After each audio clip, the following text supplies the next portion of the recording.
उम्मीद है उससे आखिरी बार बात करना काफी होगा। हाँ बिल्कुल, तुम बात करो उससे। अगर बात ना बनी तो फिर मैं कुछ करूँगा। उफ, वाकई वो आदमी पागलपन की हद तक जिद्दी है। यानी अभी कल ही। कल क्या? कुछ नहीं, तुम्हारा दिल दुखेगा।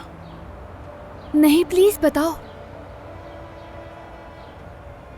कल खाने पर सबके सामने कहने लगा कि मैं आयजा से शादी करना चाहता हूँ और आयजा भी मुझसे बहुत मोहब्बत करती है। या अल्लाह, कैसा इंसान है। मैं उसे कहती कुछ हूँ और वो समझता कुछ और है। ठीक है, रिलैक्स हो जाओ, संभाल लेंगे। उफ उमर, मैं वाकई में बहुत थक गई हूँ। सब कुछ बिगड़ रहा है। वाकई सब कुछ? कुछ चीजों के अलावा। बस मुझ पर भरोसा रखो, सब कुछ ठीक हो जाएगा। यकीन है तुम पर, इसलिए तुम्हारे साथ हूँ।